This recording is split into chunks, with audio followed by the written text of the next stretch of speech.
The people of Cross River State had always spoken about the water as if it were alive. Not just because the Cross River snaked through the forest with an ancient patience, nor because its currents carried secrets from Bemenda highlands down through Icom, sweeping past old settlements before finally embracing the mangrove edges near Calabar. It was alive because the people remembered what lived beneath it, what once ruled it. They called her Odu Mbembe, the mother beneath the waters. Before modern roads, before concrete, before any white-painted government signboard had called the region Cross River State, fishermen told stories of her voice rising from the river at night, humming songs that stirred the wind. Children who went too close were said to see a woman with skin the color of deep water and hair that floated even when the river was still. Elders said the river didn't just flow, it breathed. But time moved on. Myths faded like chalk lines washed by rain, until the government announced the impossible. A bridge would be constructed spanning a stretch of the Cross River near Ecom, a structure strong enough to withstand the region's unpredictable tides, linking communities and easing the burden of travelers between the northern and southern parts of the state. It would be a marvel, a symbol of progress, a testament to modern engineering. And the man chosen to lead the project was engineer Nta Ukpong, a quiet, brilliant 41-year-old structural engineer from Ugip whose reputation had traveled far. He had returned home after years of working abroad, driven by a desire to contribute something lasting to his people. Something his late father, an electrician who had spent half his life repairing flickering street lamps, would have been proud of. The world called him talented. The river called him a disturbance. But Nta didn't know that yet. He only knew that the night before he signed the contract for the project, he had a dream. He stood beside the riverbank, barefoot on cool wet sand. The night sky above him shimmered strangely, neither fully dark nor fully lit, as if the moon wasn't reflecting light but drinking it. A woman's voice spoke, soft, mournful, familiar. "You build where you do not understand." He looked into the water, but nothing moved. Then the voice rose again. Something was trapped, something that must not have been. He woke up sweating, the sheets tangled around his legs like vines. His chest thudded with an anxiety he couldn't explain. He dismissed it. Dreams were dreams, and he had work to do. A week later, he arrived in Ecom, where the proposed bridge would rise. The contracting company had already cleared land on both sides of the river, leaving patches of exposed red earth like fresh wounds in the landscape. Nta stepped out of the vehicle and inhaled deeply. The scent of river wind, distant palm wine tapping, and the earthy calm of Ecom washed over him. The forest on the far bank stood tall and watchful. Birds circled overhead, tracing slow arcs in the sky. He felt a strange heaviness again, like the air itself was studying him. The local site manager, a cheerful man named Tang, shook his hand firmly. "Engineer, welcome. The community is excited. It's not small thing that bridge O. You will link us to the whole of Cross River." "Yes," Nta said with a small smile. "We'll do something good here." But the wind suddenly shifted. A cold ripple moved across the surface of the river. The trees rustled as if whispering, and for a moment, just a moment, he could have sworn he heard a woman humming deep beneath the current. He turned sharply, but no one else reacted. Maybe it was in his head. Maybe. That evening, Nta visited the nearby village chief, Chief Ayamba, a slender elder whose eyes had the clarity of river glass. He had once been a teacher before becoming the traditional leader of the community. Chief Ayamba received him warmly. "You're welcome, son. We're honored the government brought someone from our state to lead this work." "Thank you, Chief. I'll give my best to the project." But as they discussed logistics, materials, and timelines, the chief suddenly grew quiet. "You should know," he said slowly, "that the river you want to conquer, it has a past." Nta nodded politely. "I've heard stories, yes." The chief's eyes did not blink. "Not stories, history." Nta tilted his head. "I'm listening." The old man leaned back, exhaling deeply. "Before I was born, before my father was born, before the white men even came, there was a time the river was ruled by something powerful, a goddess, Odu Mbembe." Nta pressed his lips together. "I've heard the name, but surely those are—" "A goddess," the chief repeated with emphasis. "Not a tale, and she ruled with justice. Fishermen respected her. Children were warned to stay away. She wasn't evil, no, but she demanded balance. Nta waited silently. One day, the chief continued, a wandering Dibia, one whose name should never be repeated, tricked her. He bottled her essence, imprisoned her spirit.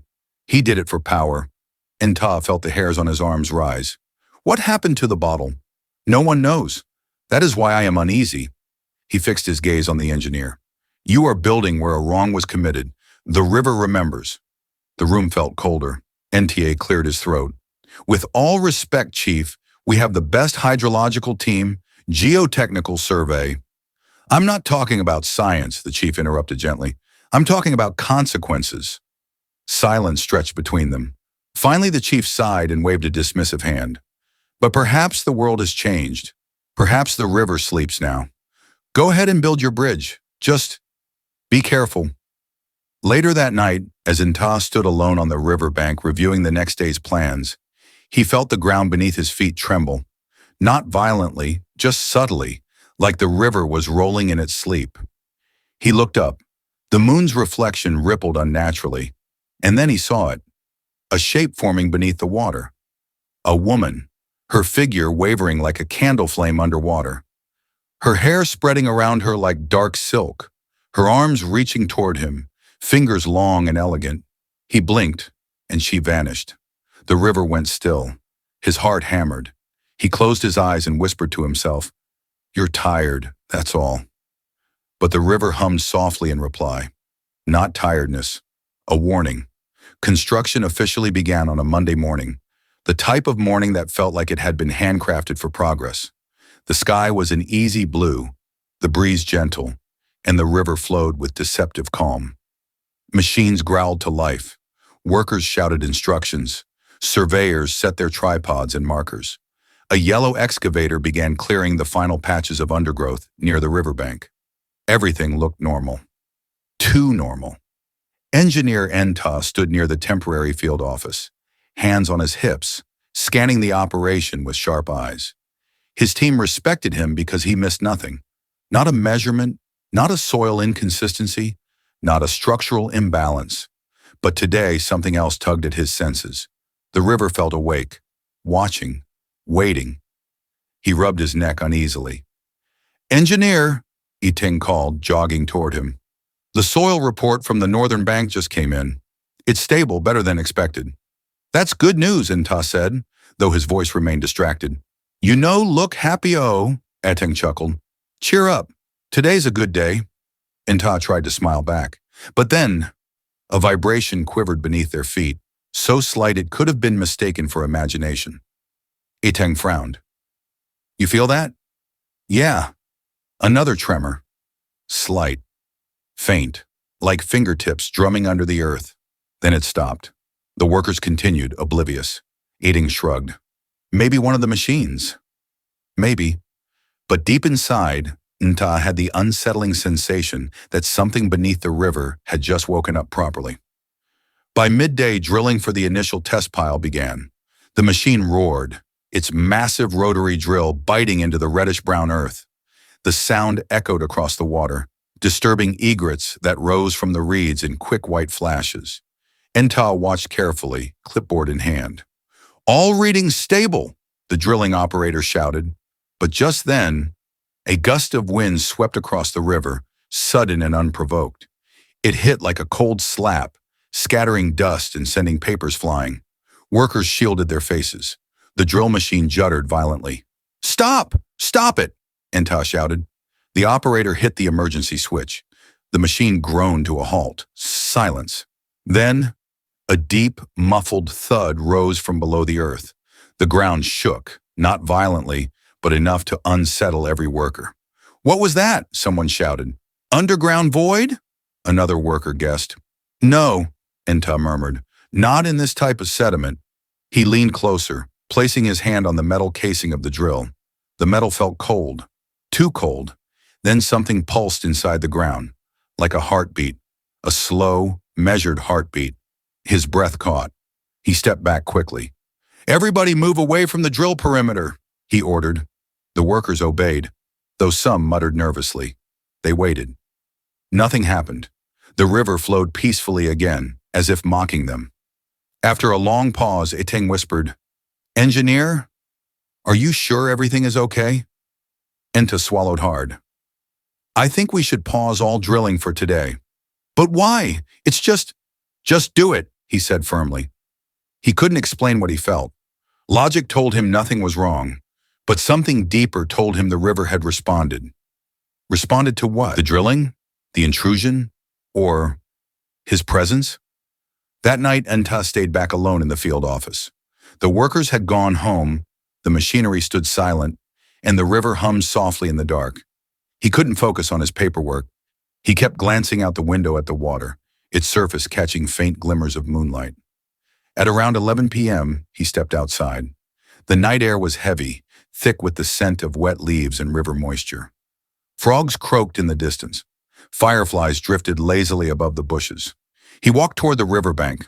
A mist rolled slowly across the water, low and wispy like fingers tracing the surface. He exhaled, tension loosening slightly. But then he saw her, the shape again, a woman beneath the water. No movement at first, just a shadow suspended in the depths. Then the shadow shifted and rose. Nta froze. Her face emerged just inches beneath the surface, eyes half open, hair fanning outward like ink dissolving in water. This time he could clearly see her features. Beautiful, unsettling, ancient. She raised one hand toward him, palm open. His knees weakened. A whisper filled his ears, not through the air, but inside his skull. "You disturb my sleep." His heart slammed inside his chest. I don't mean harm," he whispered aloud. His voice trembled. "I'm only building for the people. A bridge." The water goddess tilted her head slightly, eyes like liquid darkness. "A bridge," she echoed softly. "A path, a crossing.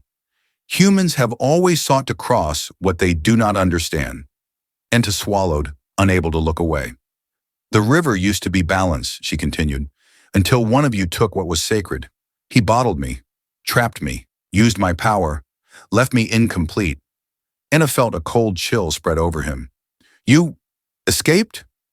She did not answer. She only studied him with a piercing calm. "You carry the scent of iron and the arrogance of stone," she said. "Both offend me." "I didn't bottle you," he whispered. "I only want to build." "And yet," she breathed, "you are the one the river hears." Nta stepped back. His heel slipped on wet sand. The goddess's expression changed, something like sorrow flickering across her face. "I do not desire destruction," she said softly, "but your bridge, it awakens what should remain forgotten." "The bottle?" he whispered. "The earth remembers where it lies," she replied, "and your machine scratches the scar." She sank slowly, her face fading into the water. "Leave the river," she whispered as she vanished, "or it will take from you what you are not ready to lose." The water went still, silent, deep. Nta stood frozen, his breath shaking. He backed away from the river, almost stumbling. His mind raced. Was he imagining everything? Was it stress? Fatigue? But no. What he saw wasn't a hallucination. It was too real, too sharp, too ancient. He didn't sleep that night, and by dawn the river had already made its first move. The next morning the workers returned early, and panic erupted almost immediately. "Engineer, come quick!" Nta rushed to the northern bank. The water level had risen overnight, unnaturally high, submerging their markers, washing away equipment, even dragging a generator halfway into the river. "But it didn't rain," Iteng cried. "Where did all this water come from?" Nta's stomach tightened. He knew. He knew exactly. He knelt near the rushing current, staring at the swollen river. Not a natural flood, a warning. From her. Edding approached him quietly. "Engineer, what do we do?" Nta stood slowly. "We continue," he said. His voice sounded strong, but inside fear knotted tightly. He couldn't stop the project. He couldn't surrender. But the river goddess had already opened her eyes, and she was far from finished. The river never rested. Over the next few days, every attempt to continue construction was met with inexplicable obstacles. Piles that had been stable the day before suddenly collapsed. Machines broke down without reason. Workers fell ill with fevers and nausea. Even the survey markers, metal rods sunk into the ground, bent or disappeared overnight. A Ting, ever practical, blamed human error, poor maintenance, or bad luck. Nta remained silent. He knew better. The river was alive, and something long trapped had stirred. One evening, after a particularly frustrating day, Anna sat on the northern bank alone, notebook in hand, trying to document the delays.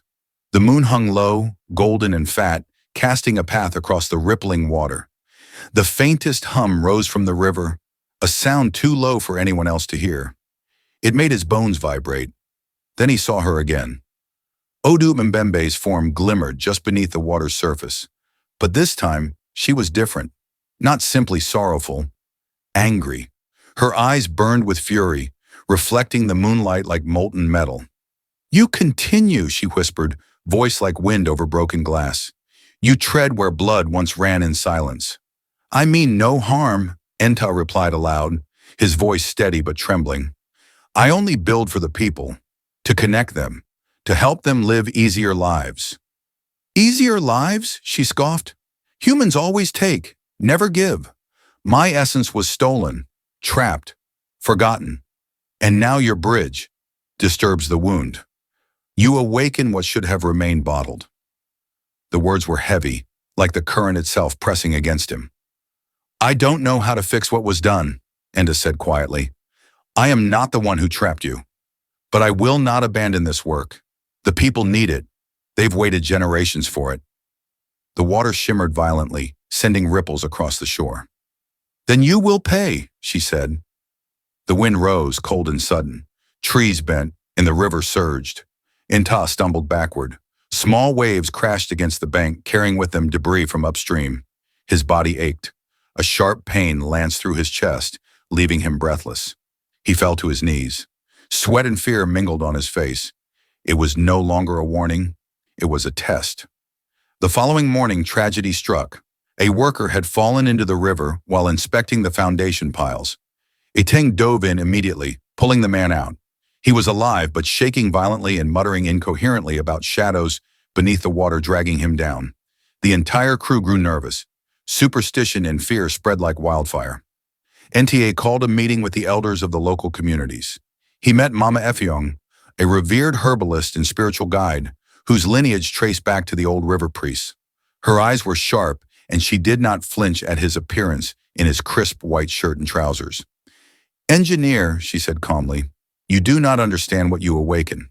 "I'm trying to build something that will help the people," he replied. "You do not build in the river," she said, "without understanding what has been trapped here. The goddess, the one you've seen, is not merely a spirit. She is a force, a balance. Once she was taken against her will and sealed in a bottle. That wound festers still.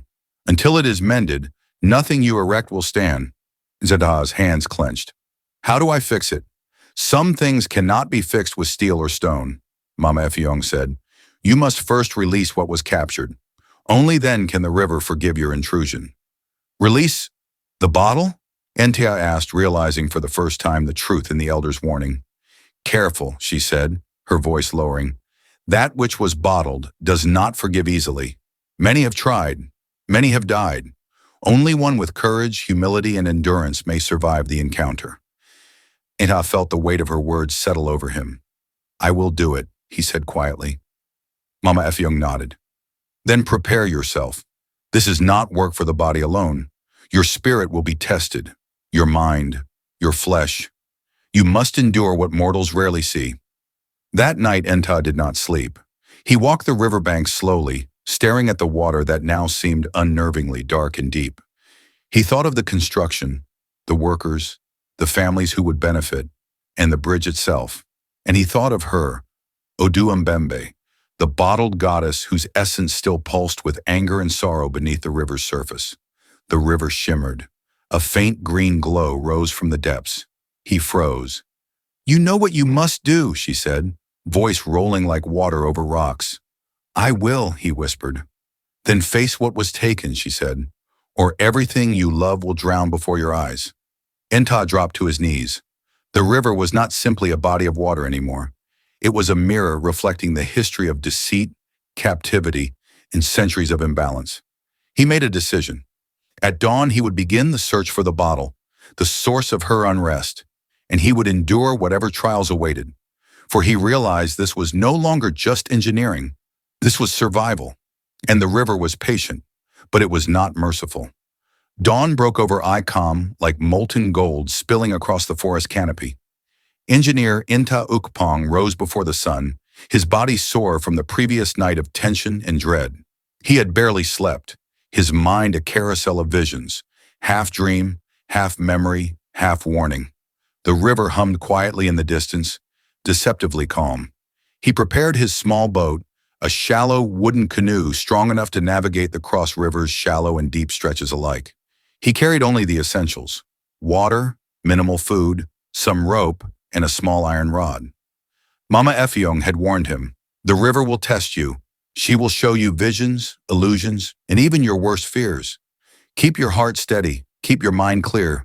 Your hands must be ready, but your spirit must be stronger." Nta felt the weight of her words pressing on his chest as he pushed off from the northern bank. The river welcomed him with gentle lapping waves at first, but the farther he went, the darker and deeper the waters became. Shadows shifted beneath the surface, shapes too large and fluid to be ordinary fish. Sometimes he thought he saw faces, the faintest outlines of human features, dissolving instantly as he blinked. Hours passed. He paddled steadily, relying on intuition rather than charts. He knew the bottle lay somewhere in the river's midsection, a place old maps avoided, a place where currents converged unnaturally. By midday, the river began to resist him. The wind picked up suddenly. Leaves whipped across the water, and small whirlpools formed around his canoe. Nta clutched the sides tightly, heart hammering. "You cannot force your way," a voice whispered from beneath the water. He froze. The voice was not in the air. It came from inside his head, as if the river itself were speaking. "I mean no harm," Nta shouted. "I only want to restore balance." The water churned. From the depths a hand emerged, pale, long-fingered, and dripping with dark water. It reached toward him. Nta flinched and toppled slightly, the boat rocking dangerously. He steadied it with a deep breath. The hand disappeared. Then a face appeared. Her face. Odu Mbembe, just beneath the surface, hair flowing like black ink. Her eyes glimmered with fury. "You have come," she whispered. "Few dare. Fewer survive." "I must find it," Nta said, voice trembling. "The bottle. The thing that binds you. I must set you free." "You are not ready," she said softly, though the water around her roiled violently. "I will endure," Nta replied. Hours turned into a blur. Sunlight faded into the violet shadows of evening. And still Nta pressed on. He encountered visions. Memories of the man who had trapped her centuries ago. Shadows of soldiers and merchants, priests and thieves. He saw the Debia who had taken her, sealing her essence in a small, ornate bottle, leaving her imprisoned beneath the river. He felt the sorrow, the rage, and the betrayal she had carried for centuries. His body grew weak. His arms burned from paddling. His legs cramped. His stomach churned from hunger. And yet, his mind refused to yield. At one point, he collapsed in the canoe, gasping. A vision appeared before him. A village burning, families fleeing, the river red with blood. He felt guilt, though he had done nothing wrong. "You carry the arrogance of your kind," Odu Mbembe's voice said, echoing around him, "yet also the courage that few possess. You may continue, or drown." Nta shook his head, fighting nausea. "I will continue. I have no choice." Just before nightfall, he noticed a faint shimmer beneath a stretch of still water, deeper and colder than the rest. He leaned over the side of the canoe and saw it, a small bottle, half buried in silt, glowing faintly with an inner light. Its design was intricate, engraved with symbols he did not recognize, and sealed with a cork that seemed to hum with life. He reached for it, hesitating. The water around the bottle shimmered and twisted, forming shapes of hands and faces. They grasped at him, trying to push him back. The river roared, pulling at his boat. Waves surged, threatening to tip him. "Steady!" he shouted to himself. "Steady! For the people! For the river! Summoning every ounce of strength, he plunged his arm into the icy water, gripping the bottle. A shock of energy shot through him, burning his arm and shoulder. His vision blurred. He saw the centuries of her suffering, the betrayal, the entrapment, the endless solitude. Then a sudden calm. The river stilled. The faces vanished. The glow from the bottle pulsed gently in his hand. He had it. But the relief was short-lived. The river itself seemed to awaken in anger. Waves taller than he expected crashed over the canoe. The water goddess rose fully from beneath the surface, towering, magnificent, and terrifying. "You took what is mine," she said. Her voice was thunder over water. "Do you understand what this means?" I understand," Nta stammered. "I will return it. I will restore your freedom." "You are brave," she said, "but freedom is not given without cost." The boat pitched violently. Nta held onto the bottle, his muscles screaming. The river surged around him. The night became a storm of water and shadows. And then, he felt a sharp pain in his chest. He gasped. For the first time, he realized that his body, his spirit, and his very soul were being tested. He would either survive or perish in the river's judgment. The storm that erupted over the river was unlike any natural tempest Nta had ever experienced. The wind screamed through the trees lining the bank, sending branches lashing against each other. Rain pelted his face, blinding, cold, and relentless. The cross river churned as if it were a living beast, attempting to reclaim the bottle he had grasped. Nta's muscles burned. Every paddle stroke was a battle. Every heartbeat throbbed like a drum, matching the furious pulse of the river beneath him. Then the river parted, or perhaps it allowed him passage. A calm corridor formed amidst the chaos, leading him to a narrow bend where ancient trees leaned over the water like guardians. The goddess rose before him again, her form larger than the tallest man, eyes glowing like molten sapphire. Her voice rippled over the river. "Few have held the bottle for more than a moment. Fewer still have survived its weight. Why should you?" Nta swallowed, teeth clenched. "Because I cannot fail. Not for my people, not for the river, not for you. I will endure whatever comes." She tilted her head, considering him. "Endurance alone is not enough. You must understand balance. The world took from me. I must see that you give before I release." The first test came as fire and water. Suddenly, the surface of the river ignited, not flames that burned the air, but spectral fire that licked the edges of the canoe and shimmered across the water, hot enough to blister his hands through the paddle. At the same time, waves rose to mountainous heights, threatening to swallow him whole. Nta could have panicked. He could have thrown the bottle into the river and surrendered, but he didn't. Instead, he held tight. He whispered apologies, not for himself, but for all who had wronged her before him. He whispered promises that he would restore balance, that no harm would come to the river from his work beyond what was necessary. The spectral flames died down. The waves subsided. The river calmed, but only slightly. "You speak with honesty," the goddess said, "but honesty alone will not suffice. You must confront the echoes of betrayal." From beneath the water, shadowy forms emerged, human and animal faces, all twisted in rage, all reaching for him. He saw the Dibia who had trapped her, the merchants who had taken her essence, and countless others who had profited from her captivity. Their shadows whispered accusations, threats, and malice. Nta felt despair clawing at his chest. Fear tried to convince him to let go of the bottle, to surrender, to flee. But he remembered the people on both sides of the river, the villages waiting for the bridge, the children who would walk safely, and the women carrying water. He thought of his father, now gone, and the legacy he wished to leave. Clutching the bottle, he reached out into the water, calling not for power, but for forgiveness. "I do not own you," he said. "I am only a servant of what is just. Please, let this river breathe again." The shadows paused. The river stilled. "You endure," Odu Mbembe said, softer now. "You suffer not for yourself, but for others. Few can claim such courage. Few even try." The second trial came as pain. A shock surged through his chest and limbs. Every joint screamed. He fell against the canoe, holding the bottle tight as his body convulsed. It felt as if the river itself were clawing at his flesh, testing whether his body was worthy of carrying her freedom. "Endure," she whispered. "Endure." Nta gritted his teeth. He felt nausea, dizziness, and then the burning cold of water seeping through his bones. His vision blurred.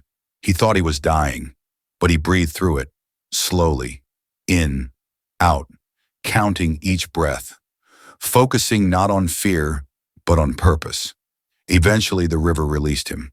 The pain subsided, leaving him weak but alive. The bottle pulsed gently in his hand, as if acknowledging his resilience. "You survive," Odu Mbembe said, "but survival is only the beginning. You must show humility." The final test was silent. The river calmed completely. Not a ripple, not a bird, not even wind disturbed the scene. Nta felt his heart pound in the quiet. Then she appeared directly in front of him, hovering above the water. Her expression was not fury, not sorrow, only stillness. "Look at the water," she said. He obeyed. He saw the river as it once was, clear, deep, and endless. Fish glided gracefully. Trees reflected perfectly in the surface. A harmony undisturbed. "You humans took without understanding," she said. "Now you hold the key to restoration. You must choose power or balance. Your bridge is needed, but the river must forgive." Nta nodded slowly. "Balance. Always balance." The bottle vibrated in his hand. Then with a gentle ripple, the cork lifted on its own. Light spilled from within the bottle, golden and fluid, rising like liquid sun. The river shimmered as her essence flowed free, winding around him, lifting him gently as if to carry him forward. He fell to his knees in awe. The water glowed. The goddess's form shimmered and solidified. She looked at him, no longer angry, no longer threatening. "You have endured," she said. "You have understood. You are ready to build. But remember this, every bridge carries not just people, but responsibility. You will be tested again, in ways you cannot foresee. Remember humility, and the river will protect your work." Nta nodded, tears streaming down his face. Exhausted, battered, and awed, he realized the bitter truth. He had succeeded, but at a cost. His body was weak. His soul was marked forever. And even as he returned to the shore, he knew that his life and the bridge would never be the same. When Nta returned to the construction site the next morning, the sun rose lazily, casting long golden streaks across the disturbed riverbanks. The workers stared in awe and suspicion. Most had heard of what had happened during the storm, the miracle and madness of the night before. Some whispered that the river goddess had struck, that the engineer had been touched or cursed. Iteng approached cautiously, eyes wide.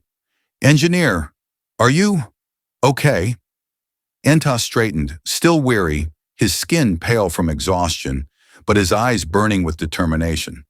"I'm fine," he said. "And the river, it has accepted our presence. But we proceed carefully." The crew hesitated. Several workers refused to return to the riverbank, claiming fear of wrathful spirits. Nta respected their choice, but he also knew the project could not halt. He summoned the remaining workers and spoke with quiet authority. "This bridge is more than steel and concrete," he said. "It's a promise. To the people, to the river, and to history itself. We will proceed with caution, respect, and care. The river has shown us its power, but it can also guide us if we listen." Construction resumed, but differently this time. Every pile driven, every girder placed, was done with mindfulness. Nta spent hours at the river, offering small libations and prayers, sometimes speaking quietly to Odu Mbembe. To the casual observer, he might have seemed strange, whispering to the river like a madman. But the river responded, calm, cooperative, almost as if the goddess herself guided the work. The water flowed steadily around newly sunk pillars. Foundations that had failed before held firm. Workers who returned found the river strangely forgiving. Equipment functioned better than expected. Nta noted every change. Each was subtle, a shift in current, a glimmer under the water, a sense of ease when he measured alignment. He came to realize that the river goddess did not demand offerings of wealth or gold. She demanded understanding, humility, and patience. Despite the newfound cooperation, the work was not without challenge. On several occasions, mysterious phenomena occurred. A crane would stop mid-lift without explanation. Survey instruments would misalign. Workers reported seeing fleeting shapes under the water, shadowy figures that would vanish when approached. But these were no longer attacks. They were tests, or perhaps guidance. NTA learned to anticipate them. He paused before lifting heavy loads, aligned piles with careful observation, and respected the rhythms of the river. Mama Effiong visited occasionally, offering advice and spiritual guidance. She reminded him, "Do not seek to control the river. Seek to work with it. The bridge must honor what flows beneath." Nta followed her guidance rigorously. Slowly, piece by piece, the structure began to take shape. Months passed. The northern and southern sections advanced steadily. Engineers marveled at the sight, attributing progress to careful planning and experience, unaware of the spiritual dimension guiding each decision. Nta, however, never let his attention waver. Each bolt tightened, each steel beam aligned, was done with a silent acknowledgement of the river's presence. The goddess occasionally appeared, not always visible, but always perceptible in subtle ways. A calm current during delicate pile driving, a gentle wind pushing scaffolding in alignment, a sudden clarity in measurements that no human could have achieved. Even the workers who had feared the river grew to respect it. Some left small tokens at the riverbank, a handful of cola nuts, a few drops of palm oil, quiet offerings of gratitude rather than fear. The bridge's skeleton rose, steel ribbons stretching across the river like a promise in motion. But Nta remained aware of the bittersweet truth. Though the goddess had been freed, she remained a guardian of balance, not a servant. He could not command her, nor could he fully understand her. He had endured trials that tested body, mind, and spirit. He had glimpsed centuries of betrayal and sorrow. He had survived pain and fear. And now, even as the bridge neared completion, he knew the river would always remember and expect respect. One evening, as Nta stood on the northern bank surveying progress, Odu Mbembe appeared one last time before the final stages of construction. "You have learned," she said, voice like flowing water. "You have endured, shown humility, and respected balance. The bridge will stand. But remember, every crossing brings responsibility. Every path created carries weight." "I understand," Nta replied, bowing slightly. "I will honor the river, its people, and your trust." She smiled faintly, a melancholy, serene smile, and sank beneath the water. The river returned to its calm state, flowing freely, deep and peaceful, as if releasing a sigh of relief. Nta felt both triumph and heaviness. He had succeeded, but the memory of the trials, the cost to his body and spirit, would remain forever. The bridge could be completed, but he knew that life itself and the river had exacted a price. The months of labor, trials, and spiritual endurance had left their mark on engineer Nta Ukpong. Physically, he was thinner, his hair streaked with premature gray, and his hands roughened from constant toil. Spiritually, he carried the weight of the river's history in his chest, the centuries of captivity, betrayal, and sorrow he had witnessed while freeing the goddess. His sleep remained troubled, haunted by visions of the bottle and the shadowy hands that had once tried to claim it. And yet every morning he returned to the site with determination, walking among the workers with quiet authority, inspecting steel beams and reinforced piles as if nothing had changed. The final stages of construction began. The central span of the bridge, the longest and most technically challenging, required Nta's full attention. Every calculation, every measurement, every alignment mattered, not just for engineering, but for honoring the river. A misstep could undo months of progress, or worse, disturb the goddess's restored balance. He worked alongside his crew, guiding each operation personally. Eteng marveled at his endurance. "Engineer," he said one afternoon, sweat dripping down his brow. "How are you still standing? I've never seen a man push like this." Nta smiled faintly. "It's not just the work, Eteng. It's respect. This river, it demands it." The workers had grown quiet during these final days, their earlier fear replaced with a cautious reverence. Small offerings remained at the riverbank: cola nuts, palm oil, and folded leaves. Children from nearby villages would watch silently as the bridge grew, learning the lessons of patience, humility, and respect. Nta often spoke to the river, quietly as he aligned massive steel beams. "Thank you for your patience," he whispered. "Thank you for guiding us."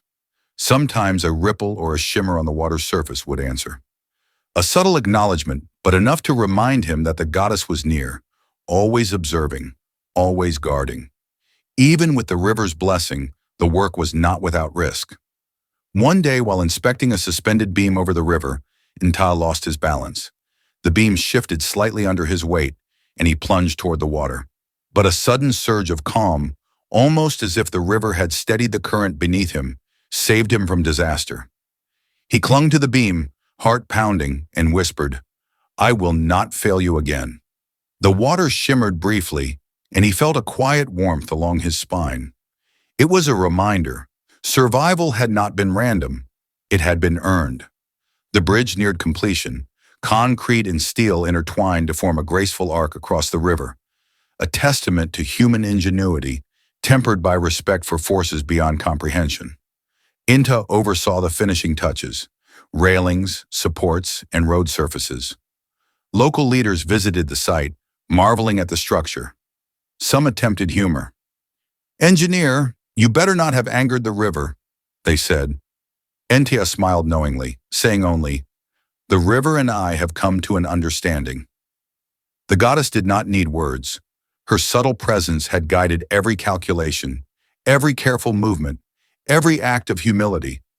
Yet the triumph carried a bitter undertone. Nta knew that the ordeal had changed him forever. He would never walk near a river without feeling its pulse, its memories, its expectations. The bridge would stand, yes, but he would carry the river's weight in his body and soul. There were also whispers among some villagers, strange lights at night, fleeting shapes beneath the bridge, and waters that seemed unusually serene and cooperative with boats and canoes. The elders smiled knowingly, but said nothing. The river goddess had not abandoned her vigilance. She had restored balance, but she remained a guardian. Finally, the bridge was ready. Nta stood on the northern bank, looking at the span stretching gracefully over the water.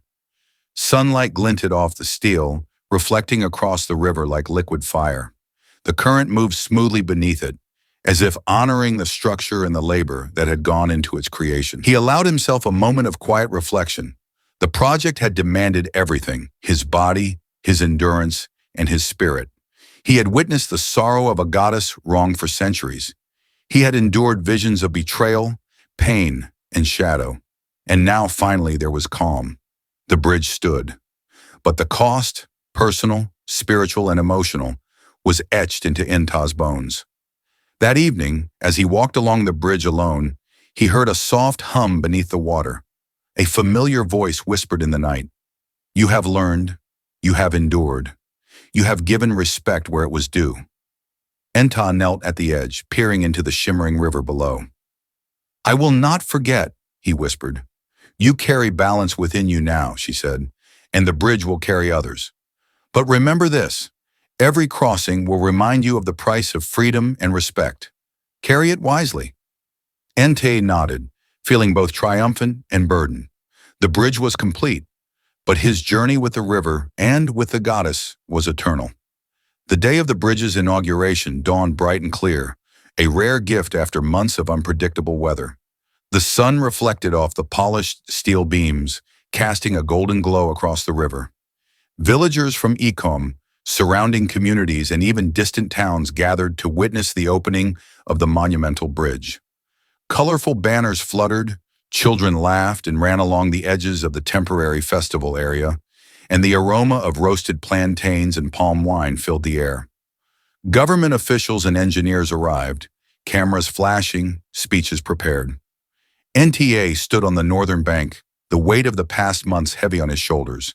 His face showed little of the turmoil he had endured, the sleepless nights, the physical strain, the spiritual trials, but his eyes held the depth of someone who had walked through fire.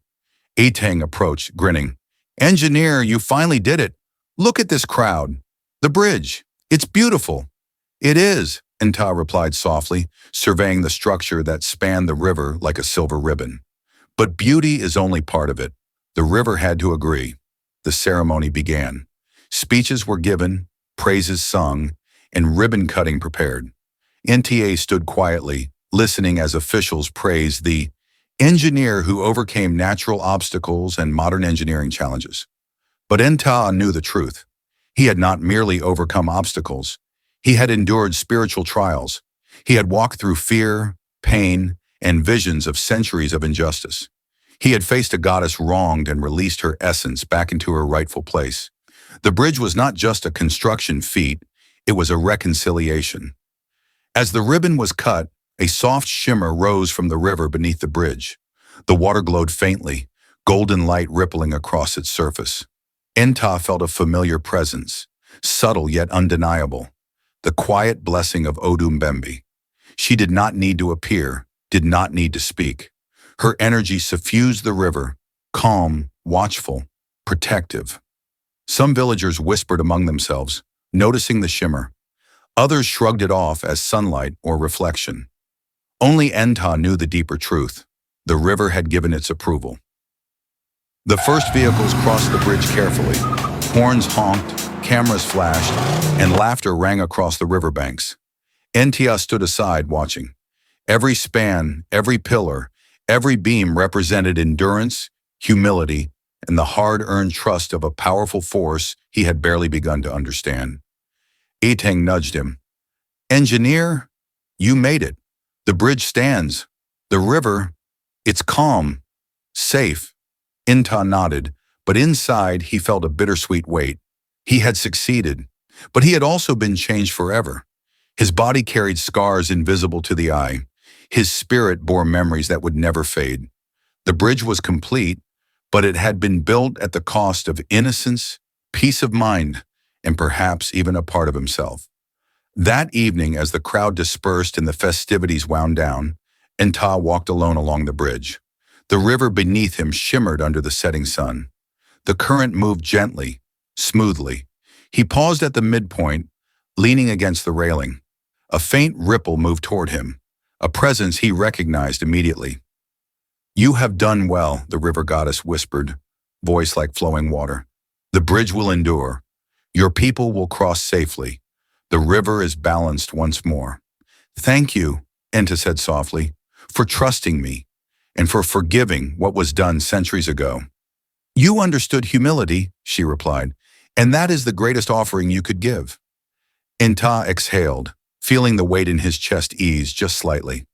"I will never forget this river. Or you." A ripple passed beneath him, almost like a nod, and then the water returned to its calm, moonlit surface, peaceful and eternal. Nta walked back to his small temporary office near the riverbank. He sat alone, exhausted but alive. He realized the truth. Victory is rarely without sacrifice. Triumph often carries a price. And sometimes the hardest battles are not against machines, rivers, or steel, but against the ancient forces of nature, injustice, and spiritual memory. The bridge stood as a symbol, not just of engineering skill, but of courage, humility, endurance, and respect for the forces beyond human understanding. And somewhere beneath the river, Odu Mbembe watched. The goddess's essence free, yet always vigilant. The river had been healed, Nta had survived, but the memory of the trials and the price paid would linger forever, a bitter-sweet victory. Months passed since the inauguration, and life around the Cross River Bridge slowly settled into a rhythm. Boats no longer avoided the central stretch. Fishermen cast their nets freely, and children ran along the riverbanks, laughing as they waved at vehicles crossing the steel span above. The bridge had become more than a structure. It was a lifeline, a symbol of connection, progress, and the endurance of one man who had walked through fire, water, and spirit. Nta continued his work, overseeing minor maintenance and teaching younger engineers. But he moved with a quieter presence now. He was no longer the brash, confident man who had first set foot on the northern bank months ago. The trials of the river and the goddess had left their mark. Sometimes, when he walked alone near the water, he felt her presence, A ripple, a shimmer, a whisper carried on the wind. He no longer feared it. He had learned that humility, endurance, and respect were stronger than fear. The villagers respected him differently now. Some still told tales of his encounter with the river goddess, but others quietly acknowledged the blessing on the bridge itself. Travelers who crossed it spoke of an almost imperceptible serenity as they passed, a calmness that seemed to rise from the water below. Nta understood why. Odu Mbembe had not left. She had freed herself from the bottle, but she remained a guardian.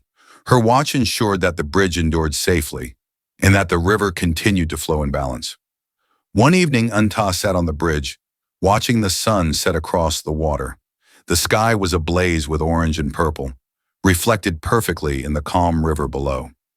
He thought back on the journey, the treacherous nights of storm and shadow, the visions of betrayal, centuries old, that haunted him, the pain, the tests, the physical and spiritual trials he had endured. The moment he held the bottled goddess, feeling the weight of centuries of sorrow in his hands, the delicate, almost imperceptible guidance that had allowed him to complete the bridge. And he realized something profound. The bridge was not just steel, concrete, and stone.